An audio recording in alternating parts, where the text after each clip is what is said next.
Hello, and welcome to the Vegan Gym Live. I'm Dr. Daphne Bascom, and I am your host for today. We are so excited to have you here with us. This is the live stream where plant power meets evidence based health and wellness. I'm really excited today. We're going to have a great conversation with an amazing coach. I have Coach Gergo, who has joined me today, and we are going to be having a conversation on men's health. Gergo, welcome to the Vegan Gym Live. Hey, definitely. Thank you very much for having me.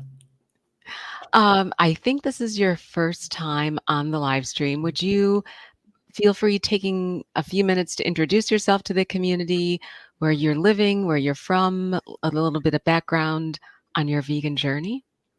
Sure. Thank you. Yeah, my name is Gerge. I know it's a little bit hard to say.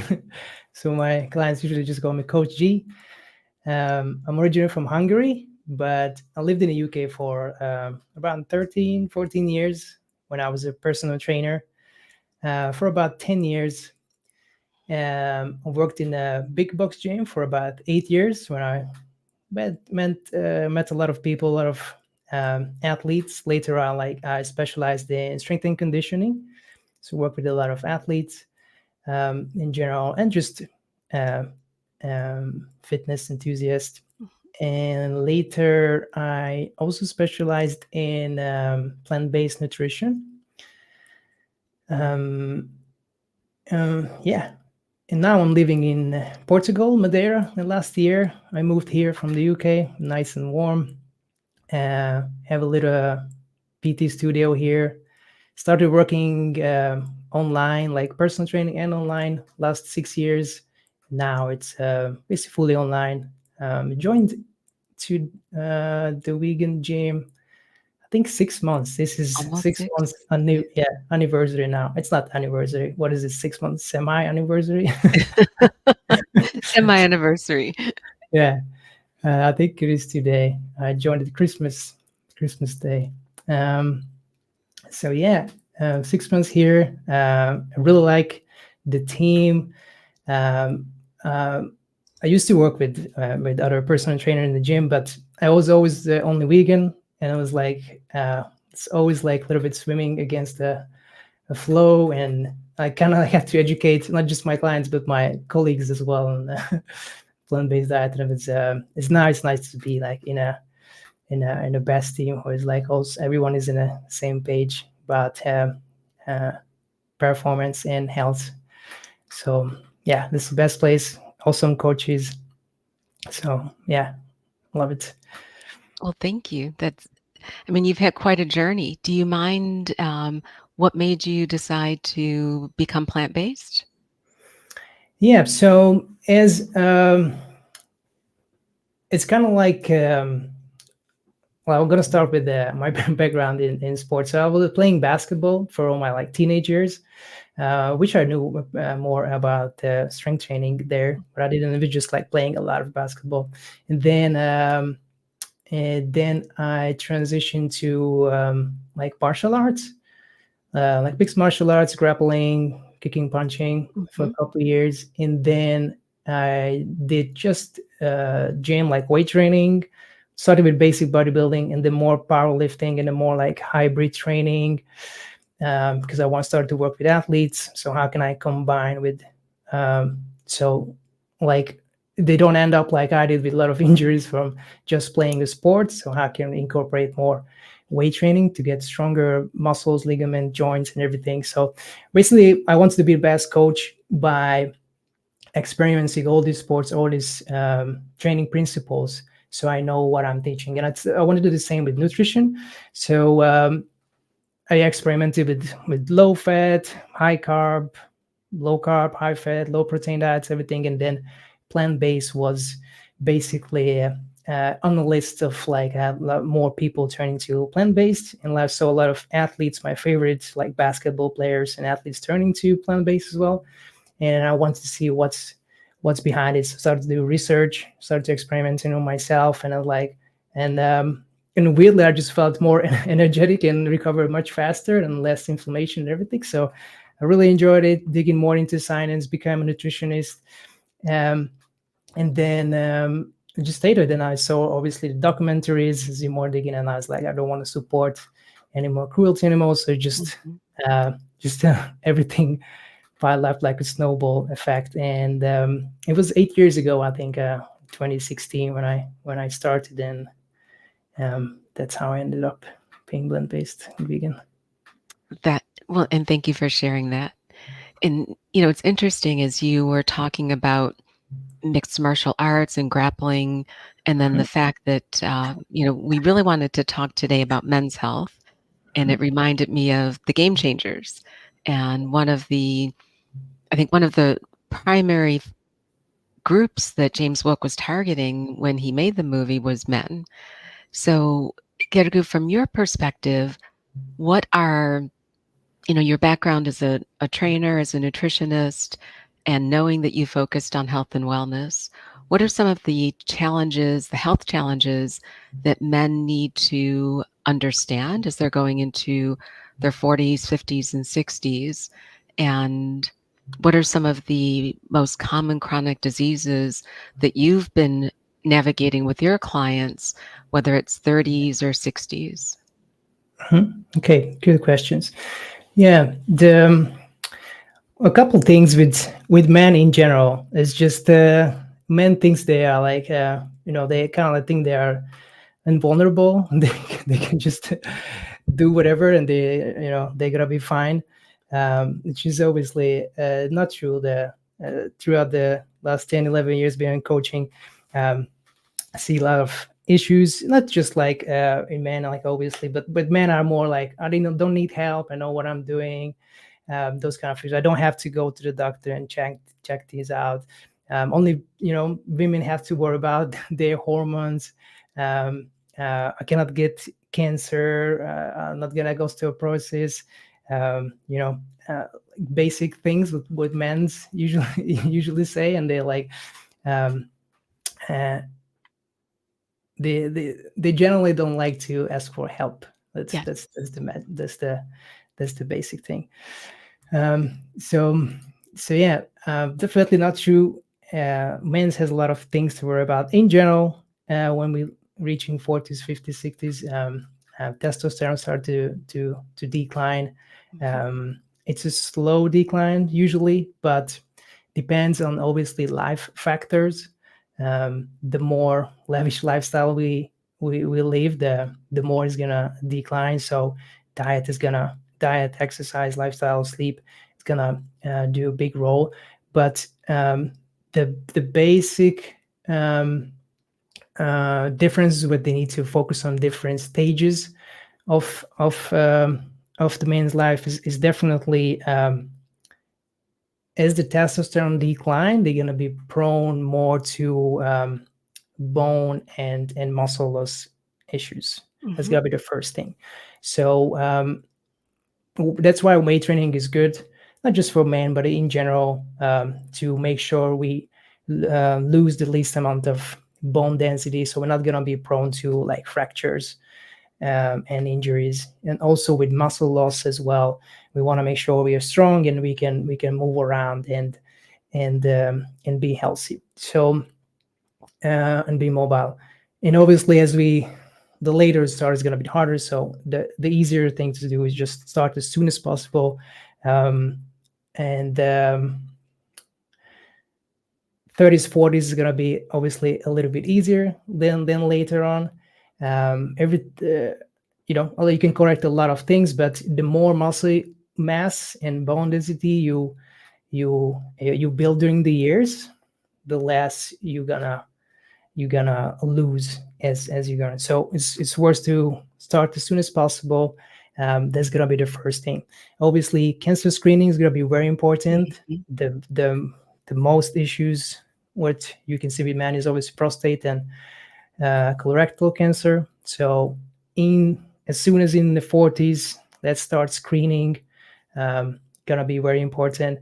Weight management is gonna be important in the 40s. As metabolism slow down, we have to make sure we maintain our weight and we're not getting weight because that's gonna I'm gonna talk about later. But obviously, getting to diabetes, high blood pressure in later on. So start think about these things, managing your cholesterol, blood pressure, cancer screening. And in the 50s, 60s, let's get in more blood testing more often.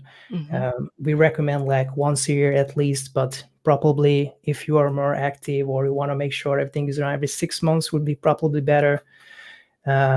Because in the 50s, 60s, I said, bone health is going to be important. So the risk of osteoporosis or um, weaker bones is going to be um, a bigger issue than in the 30s, 40s, Hmm. 30s and 40s.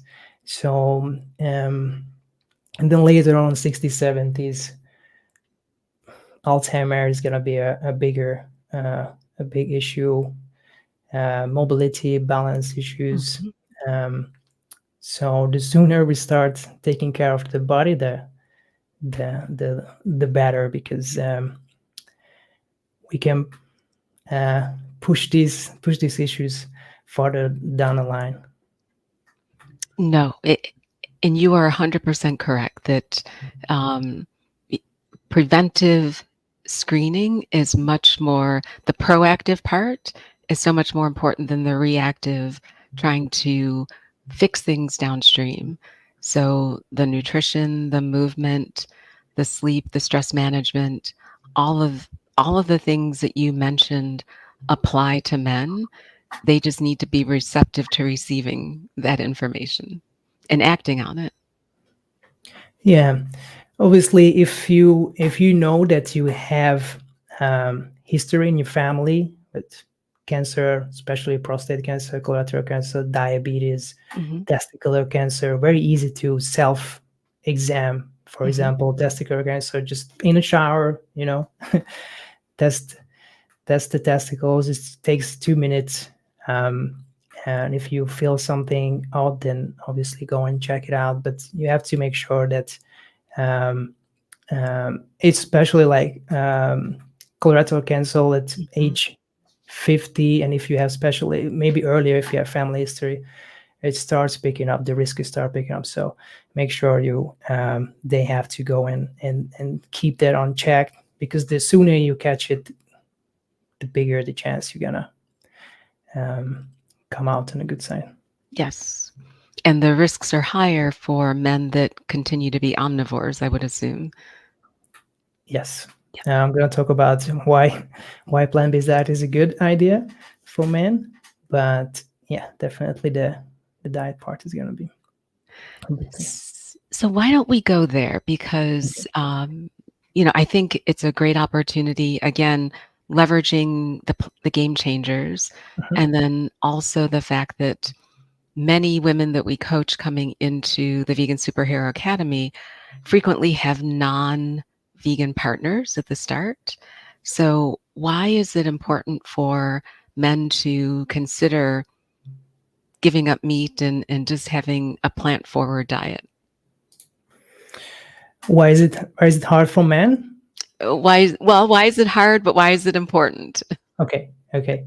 Well, I guess for man is like it's definitely cultural. I think we every man who turns vegan is like a social pressure of man's eat meat. This is like a caveman mentality. Like we have to eat meat to get strong.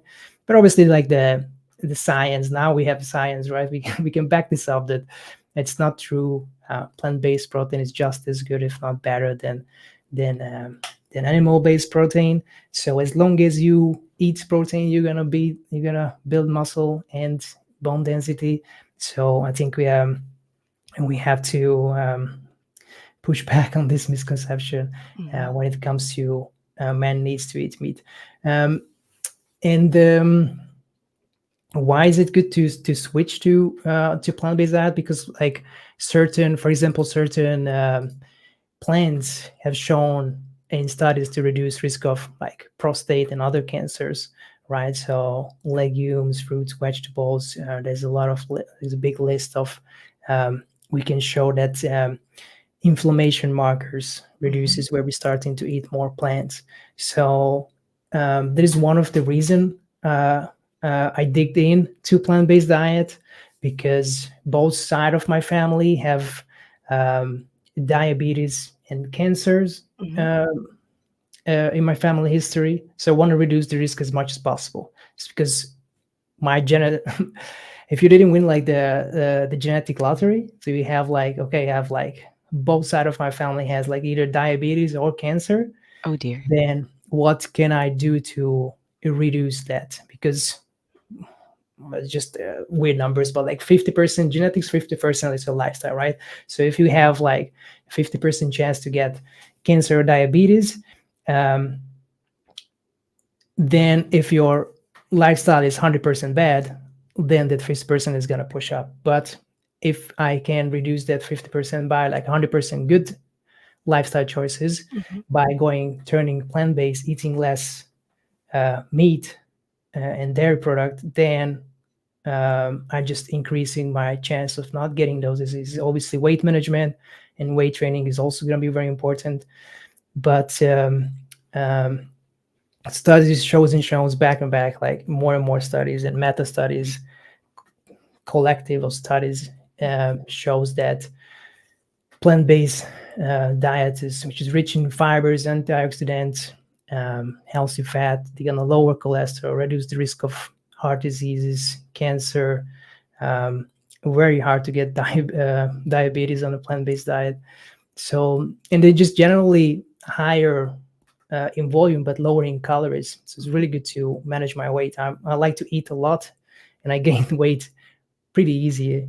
But this diet allows me to eat as much as I want, and it's just very hard to get fat on a purely whole food plant-based diet. There are junk food where it's easy now, Right. but Right. if you we try to promote more like the whole food approach. So if you just eat whatever grows on trees and bushes and in the ground, then um, you're gonna be fine, and you're gonna improve your health markers, which is very important. Just make sure that you still have to do your blood test. You still have to do the screening. It's not the magic pill, right? Correct. But if you follow this, you're gonna reduce those risk by a big factor. Still do the screening, and if something comes up, you're gonna be in a better position to act on.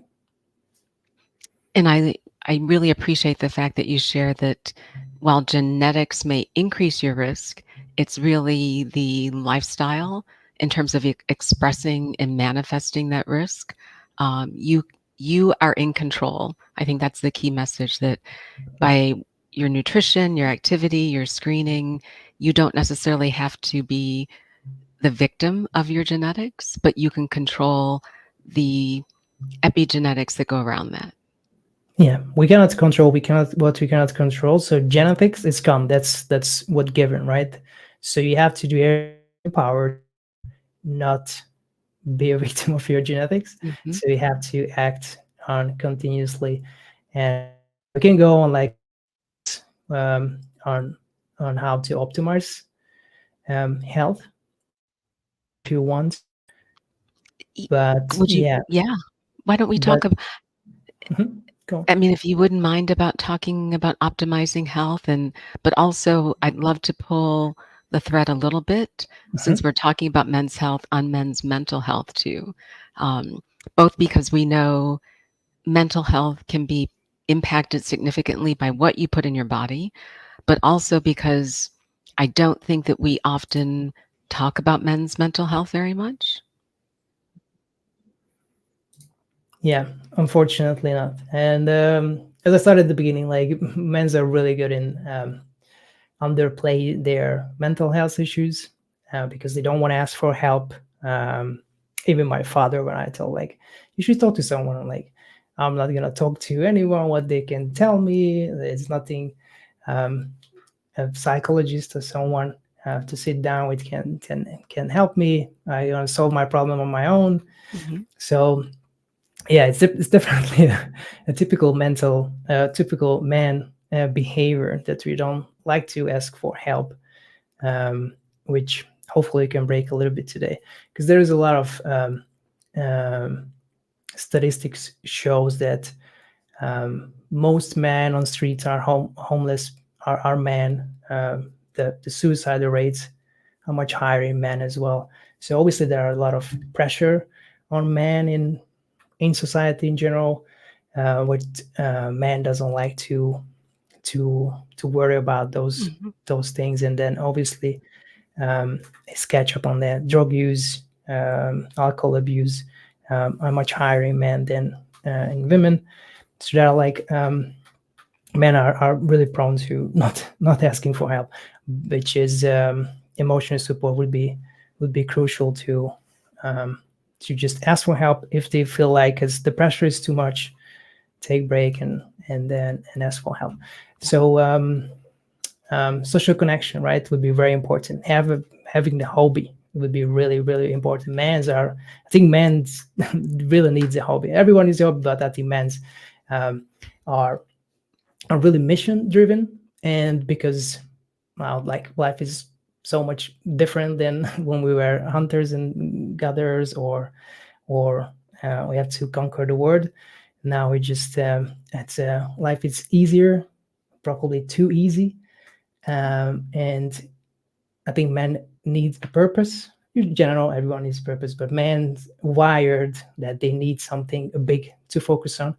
So I think having a hobby or having a mission, it's important for men to focus on, and they can channel their energy on that. Um, so hobby, find a mission, and and and ask for help if Mhm. they need help. don't don't be afraid to talk to someone. If it's just your friend, your best friend, start talk about things that on your heart. It's okay to talk about it. I think women are much better in that than men. So obviously this causes a lot of stress. They need to reduce stress, and they usually start drinking or doing gambling or something that not good. If you have to channel energy, maybe channel energy in the gym. Mhm. That's a good way to reduce stress as well. I So, know a little bit off track, but I think it's important to talk about. no, it's not off track at all. I mean, just to recap, acknowledge that you have a problem. Um, if you if you do need Mhm. help, don't be afraid to ask for help. Establish that social support system. It's as important for men as it is for women. And then avoid some of the other behaviors, the coping behaviors, whether it's eating to combat stress, whether it's smoking, alcohol, gambling, sex. Those won't solve the problem. They'll create additional problems, but trying to address the root cause, and whether it's talk therapy or some other form, would be the best way to approach it. Exactly, exactly. So yeah, just to summarize it, normalize conversations, Yep. professional help if you need to, support groups, Hmm. online resources, Hmm. educate yourself. If you don't Hmm. want to ask your help, then start reading books from psychologists and people who know about stuff, people who went through this stuff. You can start with the Stoics. You can start with Marcus Aurelius if you are that of a man. Um, Goes back to the Romans, the Greeks, Uh-huh. great examples of how to find a mission, find a purpose, how to live a stoic lifestyle. Good point to start. And then common men's mental health issues, depression, anxiety, substance abuse, suicidal thoughts. Hmm. These are all um, solvable if you start solving your problem. Don't let it build up months, years, decades. Start solving your issue. I know it's crazy, but just talking, it can solve a lot of problems. No, it's not crazy. So, in going back to what you mentioned before I took you down the rabbit hole of mental health, um, Yeah. what are your, so for men listening or either for women listening that want to share some of your experience with men that they know, do you have a top three or top five tips that you can share for men that want to optimize their health?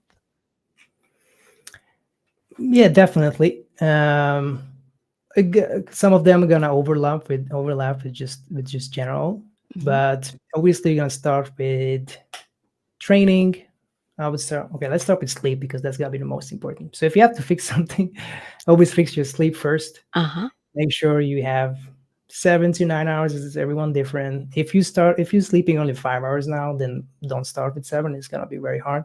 But maybe start up to 5.5, 6 hours, 6.5, 7. The first thing you have to solve is always sleep because that's where we recover. Even if you train hard in the gym, then um, you're not gonna be able to recover if you don't sleep. That's Mhm. where your hormones start to be more active when you sleep. That's where your body repairs your muscles. So you can go as hard as you want in the gym. If you don't sleep, you're not gonna be able to recover from gym training because you don't build muscle in the gym. You're breaking down your Exactly. muscle. Yeah. So you need to sleep. So always start for if you have to choose between training and sleep, you sleep first, Mhm. and then you can always train faster, but you cannot sleep faster. So sleep first, and then diet. So very important to make sure you follow a whole food, plant-based approach. If you transitioning to being vegan, just start replacing your animal product with a similar plant-based product. It could be a mock meat first to get used to the get the same flavor but less of the saturated fat and animal-based things which you don't want to have, and then turn into more like tofu, tempeh, Mhm. seitans. Those gonna give you the same protein amount which we have from meat, so you can make gains and keep lean muscle. And obviously fruits and vegetables, high fiber. It's gonna serve you well if you want to fight against cancer or prevent cancer and be just healthy. They're very low in calories as well, so your weight management is gonna be way easier. And um, and yes, soy will not uh, make you more feminine. It's gonna be make you more manly. Studies after studies shows that if you eat more soy, you're gonna build more muscle. So don't be afraid of being a soy boy. I am a soy boy. Eating at least a block, if some usually 2 block of tofu every day, you'll be fine. And you're gonna build a lot of muscle. Then home base. So sleep, the bottom of the pyramid, and then diet, and then training would Mhm. be really important. Lift weights, I would say at least if you're beginner 2 times, good. 3 times, even better. If you're getting advanced, 4 times would be perfect. And then mix some with some cardios for your heart health. So this could be with weights. So if you don't like to do cardio, you can just lift weight faster. It's gonna bring up your heart rate. So you're gonna train your heart while you train your muscle and bones. Mhm. So weight training is just basically good for everything if you're short on time. And and then regular checkups. Don't forget, go to the doctor, take your blood test. If anything comes up, better to catch it sooner than later. Stress management. I'm not big on meditation. I think for men, usually I see like they can let a lot of stress out in the gym, be a little bit more raw in that part. So usually some kind of form of activity, they can let out steam, which is gonna act as a stress management. But if you want to top on that, always good to fix on your breathing, focus on your breathing, Mhm.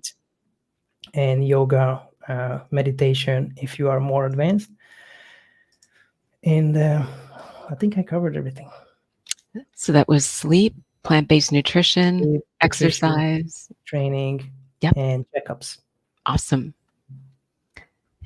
Gergu, we are unfortunately coming to the bottom of the hour. Any other, I mean, as we were preparing for this, we both realized that this is probably a multi-hour conversation. Yeah, there is a lot to cover. Um, but any other things that you want to make sure that you share today that men who are listening or women who are listening can take away and actually apply to optimize their health and wellness today? Um, to optimize health, if you would just want to be raw basics, just make sure to sleep 8 hours, move weights 3 times a week every second day, and stay active, be with your family or loved ones. Social connection is Mhm. just as important than the other things we talked about. And particularly for men, screening, the top 5 6 things what you have to screen is blood pressure, cholesterol, prostate cancer, colorectal cancer, diabetes, Mhm. testicular cancer, maybe 5 6 things. And then don't be afraid talking to your best friend, your spouse, your a doctor if you can, Mhm. and let out that the root cause of the mental issues. If you always stressed, is always angry, if you're always sad, just talk it out. Take action. Yeah. Yeah. Those are some great takeaways. Thank you. Gergu, this has been an amazing conversation. Thank you for sharing all these important messages with the community today. Thank you for having me. Hopefully, we can continue at some point and get into a little bit more deeper into the mental side as well. We've just skimmed the top and definitely excited to take a deep dive with you on upcoming live streams. So thanks so much. Thanks for having me, Devin. And we also want to thank all of you for joining us today. We can't wait to connect again with you next week. And next week, we are actually going to Wednesday, July 3rd. Coach Lukash will be here to talk to us about healthy lifestyle choices. So until then, superheroes, I hope you're doing well. Remember that we care about you and be well.